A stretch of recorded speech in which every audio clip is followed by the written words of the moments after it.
Shalom, queridos, graça e paz. Vamos dar continuidade à matéria Apocalipse, exclusivamente o livro de Apocalipse.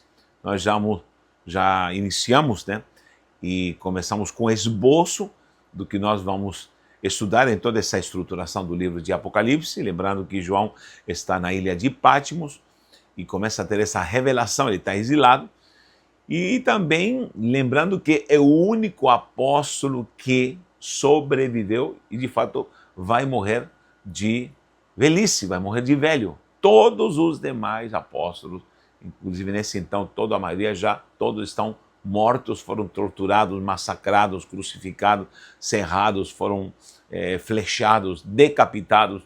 Esse é o triste fim dos apóstolos, mas um fim de glória. Morreram como mártires pela causa do evangelho, é algo glorioso. É muito triste o que fizeram com ele, mas é algo glorioso. Então temos aqui já a estruturação desse esboço, como nós já vimos, só que já logo na declaração, nos primeiros versículos, a gente vê o peso desta revelação, que é o Apocalipse. E aqui diz, revelação de Jesus Cristo, a qual Deus lhe deu para mostrar aos seus servos as coisas que brevemente devem acontecer. Isso é visão futurística. E pelo seu anjo as enviou e as notificou a João, seu servo, o qual testificou da palavra de Deus e do testemunho de Jesus Cristo e de tudo que tem visto. Aí há uma declaração categórica aqui, bem-aventurado aquele que lê e os que ouvem as palavras dessa profecia. Ou seja, o estudo, a busca, a fixação neste livro vai te levar a ser bem-aventurado. Lembrando que essa palavra que nós já estudamos em hebraico, que é asherei. Asherei é mais do que feliz. Mais do que feliz. Não é a felicidade circunstancial. É uma felicidade interna espiritual. Então você passa a ser um bem-aventurado, porque esse tempo está próximo. Aí há várias declarações onde o próprio Cristo ele fala no versículo 8, eu sou a alfa, o ômega, ou seja, ele é o princípio e o fim de todas as coisas. Isso também é o que era, o que era, o que há de vir, o que é, o que era, o que há de vir. Ele é o Todo-Poderoso. Esse é Jesus Cristo de Nazaré. Aí já começa a declaração de como João está na ilha de Patmos e tem uma visão. Primeiro ele escuta uma voz de trombeta atrás dele, num êxtase, ele é arrebatado. Eu fui arrebatado em espírito no dia do Senhor e ouvi detrás de mim uma grande voz como de trombeta. É o próprio Cristo falando. E aí dá a ordenança, diz, o que vês escreve, essa mensagem é para as 7 igrejas. Éfeso, Esmirna, Pérgamo, Tiatira, Sardes, Filadélfia e Laodiceia. Daqui a pouco nós vamos ver esse organograma aqui, se não der nessa aula, na próxima vamos ver esse organograma, a qual vai estar deitado para vocês ali na apostila. E ele se vira para ver quem falava com ele, e aí ele vê 7 castiçais de ouro. E isso é algo simbólico, se referindo às 7 igrejas. E aí no meio dos 7 castiçais, um semelhante ao Filho do Homem. E diz que ele tem uma visão gloriosa do Cristo. Eu quero chamar a atenção aqui já logo nesse item. Por quê? Porque nós sabemos que João foi o único que acompanhou a Jesus no martírio até a morte ali na cruz. Os discípulos todos se espalharam naquela noite onde Jesus estava no Getsêmani. Judas o nega, o entrega, o vende, o trai. Agora Pedro o nega, ele se arrepende, chora amargamente, mas o trai e todos fogem. Todos fogem. Agora, João é o único que tem a habilidade de acompanhar a Jesus no martírio, é o que conta detalhes ao ponto de Jesus falar com João pendurado na cruz, entregando a Maria, e fala para Maria, e aí o teu filho será, une a João com a sua mãe para que cuide dela. Até nisso, nesse detalhe, João é testemunha. E tudo que João relata sempre é diferenciado, por isso ele não faz parte dos evangelhos sinóticos. É uma revelação totalmente diferenciada e muito preciosa para fechar assim a estrutura do cânon dos evangelhos. E é algo maravilhoso. Então, João é o único que guardou a cena do martírio, guardou a cena da tortura, da cruz, do corpo ensanguentado e como ele é tirado da cruz. Meu Deus, é algo muito dramático, muito forte. Só que é um paralelo. Agora João é o único que está vendo a Jesus com detalhes, em glória. É o único, é o único. Você vai ver aqui, eu vou fazer esse paralelo. Tem o Jesus torturado, visto por João, e o Jesus da glória. Eu coloquei a cruz e uma coroa aqui, porque não é que serão dois Jesus, é um só, mas um está sendo torturado e visto somente por João, e o outro é o Jesus da glória. E você vai ver o paralelo desses dois, isso é algo importantíssimo. Preste atenção nisso aqui. Lembrando, repito, que o único que viu a tortura, viu o sangue, viu a chicotada, viu o corpo dilacerado pela tortura romana foi João, e o viu pendurado na cruz. Imagina o choro, a angústia desse jovem apóstolo, mais novo de todos. E agora ele vê um Jesus totalmente glorificado. Olha só. Aqui, nessa lacuna do Jesus torturado, ele vê a Jesus com os cabelos. Vou colocar aqui só os itens. Para você, na apostila, vai estar completa, para não demorar muito. Vou colocar aqui cabelo. Os cabelos, com certeza, os cabelos do Jesus torturado estavam uma crosta de sangue com aquela coroa de espinhos. Imagine aquele cabelo todo molhado de sangue e aquela coroa fincada na sua cabeça.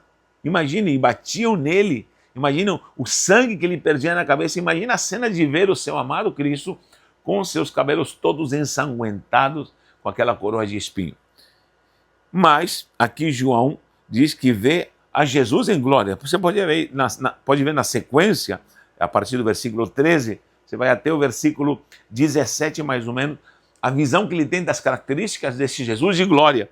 E aqui Jesus é visto com cabelos brancos como a neve, brancos como a neve, e também brancos como a lã, totalmente diferente. Imagine a expressão que ele tem naquele momento de glória ao ver Jesus com aqueles cabelos radiantes, brancos como a neve e brancos como a lã, e ele se impacta com isso. E eu creio que João começa a descrever detalhes daquilo que está vendo, porque ele viu como aquele Jesus estava sendo torturado com detalhes, com dor e angústia ao vê-lo nessa situação.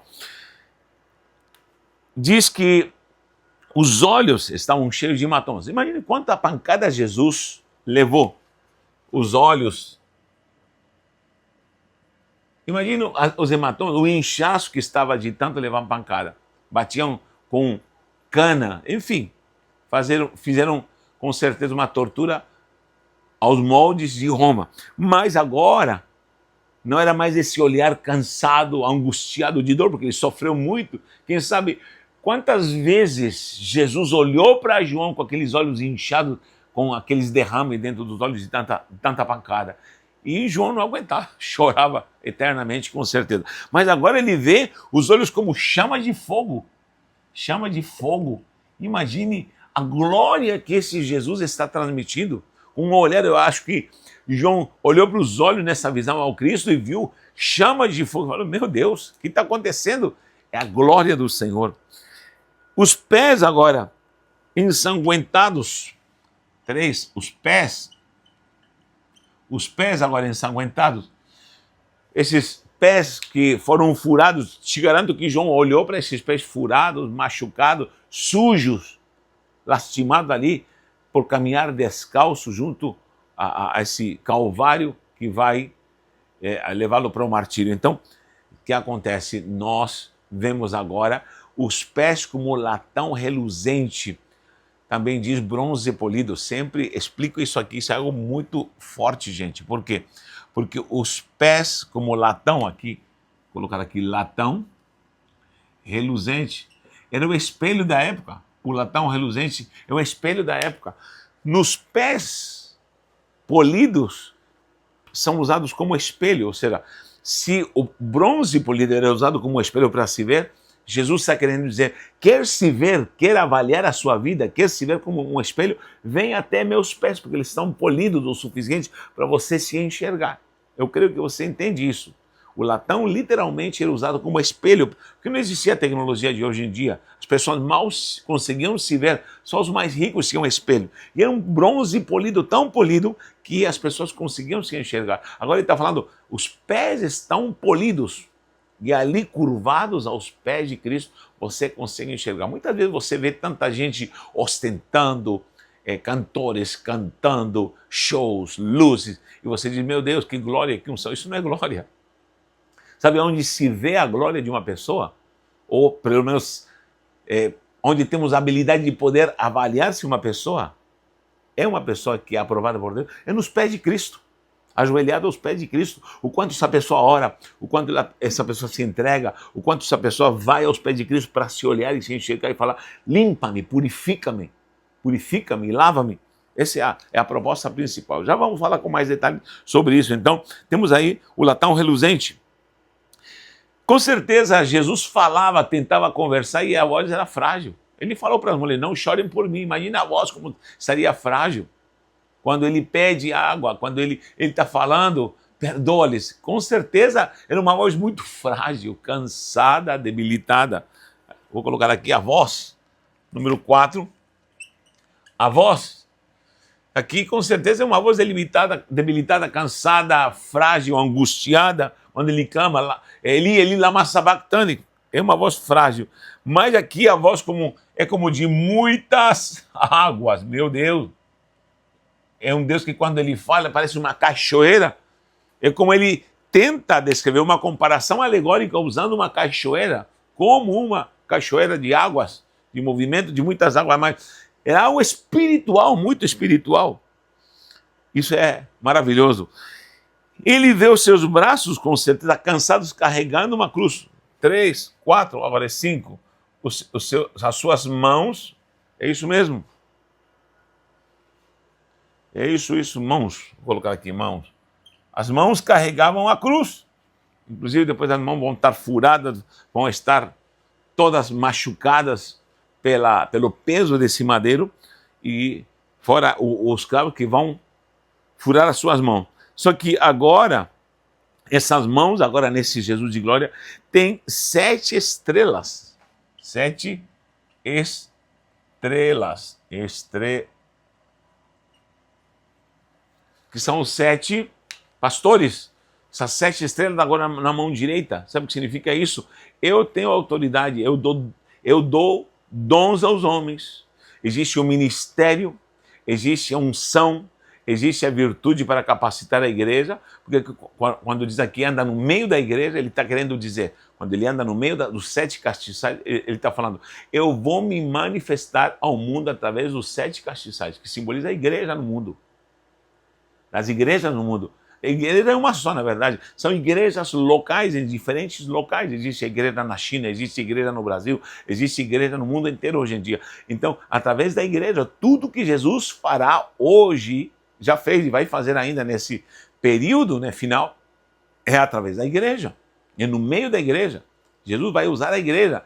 Se há salvação, é através da igreja. Se haverá batismo com o Espírito Santo, dons, maravilhas, salvação, esperança para o mundo, é através da igreja. A igreja é o fator fundamental para que o Senhor se manifeste e atue através da igreja. Ele não vai enviar anjo, não vai enviar querubim, serafim, não vai enviar nada. Só a igreja. Então, ele tem agora o poder sobre essas 7 estrelas na sua mão. Antes carrega uma cruz com dor e a sua mão furada. Agora as 7 estrelas estão na sua mão. Eu tenho o domínio de tudo isso aqui. Ponto número 6. Olha que interessante. A sua boca estava partida, com certeza, estava rachada pelos socos que davam. E apanhou muito. Com certeza a sua boca estava rasgada, estava com sede, estava ressecada. Imagina, ao ponto de perder sangue, caminhando, aquele sol do meio-dia. A boca como devia estar. Essa é a cena. Ele queria beber água, lhe deram um vinagre com fel, ele rejeitou. Que martírio mais assim profundo e terrível. E agora da boca saiu uma espada. Aqui é a boca, ó. Boca toda arrebentada, seca pela sede. Agora sai uma espada de 2 gumes. Gente do céu. Olha o paralelo disso aqui, gente. Na apostila vai estar tudo bonitinho com detalhes e com os versículos certos, tá bom? E essa espada de 2 gumes, que a sua palavra corta para a direita, para a esquerda, é uma espada, como dizem em Hebreus 4:12, A palavra de Deus é poderosa, é viva e eficaz. A palavra de Deus é viva e eficaz. Viva e eficaz. É como uma espada de 2 gumes que penetra até a divisão da alma e do espírito, juntas e medulas, e é apta para discernir os pensamentos e intenções do coração. Hebreus 4:12. Vou colocar aqui para não esquecer. Hebreus 4:12. Nós vamos ver os versículos aqui de cada uma dessas características. Além da boca que sai agora uma espada, que não é mais aquela boca abatida com sede, mas o seu rosto também. Vou colocar aqui rosto. 7. Rosto. Olha só. Esse quadrante. O rosto. Para que falar do rosto, meus irmãos? Imagina como devia estar esse rosto desfigurado. O próprio Isaías diz assim: não víamos formosura alguma nele. Homem de dores. Ele estava carregando o pecado do mundo, meu irmão. Imagine carregar todas as doenças, todas as pragas, todos os pecados. Imagina a angústia desse rosto. Com sua barba ensanguentada, com seu rosto cheio de hematomas. Era um rosto abatido pela própria mão de Deus. Ele tinha que beber o cálice da ira de Deus. Só que agora o rosto brilha como o sol. Está brilhando como o sol. Imagine, quem consegue olhar para o sol? Quem consegue olhar para o sol? Eu lembro de uma história que eu vi uma vez, se é verdade, não sei, mas achei muito interessante, de um cidadão onde ele trabalhava ali, era uma grande fábrica, e ele falava de Jesus, era um crente de verdade, e sempre estava com essa glória, e havia um perturbado que se dizia não crente, né? Ateu, e ele falava: e aí, crente, eu queria que você me mostrasse 1 minutinho só, 1 minuto só, esse teu Deus. Eu queria ver essa glória que você fala desse Deus por 1 minuto, somente 1 minuto, 1 minuto só. E todo dia: ei, quando o teu Deus tem 1 minuto para mim, quando você vai me mostrar a glória desse teu Deus por 1 minuto. Isso era todos os dias, todo mundo zombava. Um dia ele não aguentou e disse que era um dia de sol muito forte, um céu azul com um sol forte, e o pegou da mão: vem cá, vem cá, vem cá. E todo mundo foi acompanhando, com muito ímpeto levou para fora e falou assim: fica olhando para o sol por 1 minuto, fica olhando para o sol. Falou: você é louco? Olha para o sol. E o segurou e falou: olha para o sol, olha para o sol. E ele não conseguiu, falou: quanto tempo você aguenta olhando para o sol? E ele disse: você está louco, eu vou ficar cego. Falou: se tu não aguenta olhar 1 segundo para o sol, tu vai aguentar 1 minuto olhando para a glória do meu Deus. Então, querido, há uma revelação gloriosa, sobrenatural, nesta apresentação para João e voltada aqui depois para as igrejas. Tá? Nessa história, não sei se o homem se converteu, mas que ele parou de encher as paciências do crente, parou. Então nós temos a graça e a virtude de poder ver um Jesus aqui apresentado pelos evangelhos, principalmente por João, que ouviu, como também o João agora está vendo, o apóstolo João está vendo a um Jesus glorificado. E esse Jesus glorificado, ele fala de si mesmo aqui, no versículo 17, porque João não aguenta ver a glória, e olha o que diz: quando eu o vi caí a seus pés. Querido, quem realmente conheceu a glória de Deus, ele cai aos seus pés. Isso é algo simbólico. Sabe por quê? Porque se eu digo que conheço ao Senhor e continuo de pé, pecando, estar de pé diante dele significa andar pelo seu ego, andar pela sua vontade, andar pelo seu instinto animal de fazer coisas erradas, andar pela sua carnalidade. E muita gente que não dobra o braço e tem dura cerviz. E a Bíblia apresenta sempre essa dura cerviz como alguém que não se curva. A palavra yetzer é a palavra curvar-se, reconhecer. E esse é o sinal do arrependimento e da conversão, quando nós nos humilhamos. E essa é a condição de um Jesus de glória. Que quando ele se manifesta na minha vida, eu percebo que nada sou. Como Paulo dizia: o mais miserável entre os homens. E ele fala: eu preciso ser crucificado, eu já estou crucificado, não vivo mais eu. Por quê?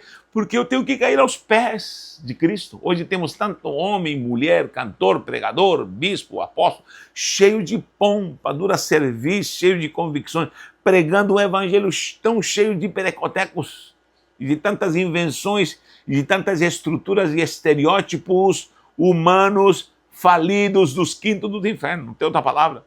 E se acham alguma coisa, sendo que João, esse apóstolo que está tendo essa visão, que já acompanhava Jesus aqui nessa dimensão, ele diz que não aguenta. Cai aos seus pés e se rende, cai aos seus pés. Como morto ainda, ele se desmantelou inteiro. E ele pôs sobre mim a sua destra, dizendo: não temas, eu sou o primeiro e o último. O que vive foi morto, mas eis que estou vivo para todo sempre. Amém. E tenho a chave da morte e do inferno. Então ele tem toda a autoridade. Lembrando quando ele diz que ele tem a chave da morte e do inferno, ele sempre teve, tá? O Pai lhe deu isso. A chave da morte e do inferno sempre estiveram na mão de Deus. Nunca estiveram na mão de Satanás. Se alguém conta aquela história que o diabo estava fazendo festa no inferno e Jesus chutou a porta, foi pegar a chave, isso é mentira. Nunca você vai encontrar nenhum texto, em nenhum livro, nem no Apocalipse, em todo o contexto do Apocalipse, você nunca vai encontrar que Jesus tirou a chave da morte e do inferno na mão de Satanás. Isso é falácia de pregador sensacionalista. Em nenhum versículo diz que a chave estava na mão do diabo, de Satanás, e Jesus foi lá e pegou. Primeiro que o diabo não está no inferno, ele anda perturbando por aqui, ele vai ser lançado ainda no lago de fogo e enxofre, ele será ainda condenado, julgado, condenado e lançado no lago de fogo. Então não existe diabo no inferno por enquanto. Não tem diabo no inferno, só tem um Satanás nas regiões celestiais com todos os seus demônios perturbando a igreja e fazendo com que a nossa vida seja uma vida de clamor, de oração, e nos leva a isso, à vigilância e à santificação. Por quê? Porque o diabo ainda não foi condenado, não foi lançado lá. Tá? E repito, nunca também teve a chave. Essa chave sempre teve na mão de Deus. Ele tem a chave da morte, do céu, ele tem a chave do inferno, ele tem a chave, o acesso à vida e morte está na mão dele. E logicamente entregou o seu Filho Jesus Cristo, e ele tem essa chave. E acabou. Tá bom? E já no capítulo 2 começa a estruturação dessa mensagem, ou as mensagens para as igrejas ali da Ásia Menor, que seria a Turquia nos dias de hoje. Precisamos estudar isso, tá bom? Então na próxima aula vamos ver esse organograma, esse cronograma, tá bom? Deus te abençoe, até a próxima aula.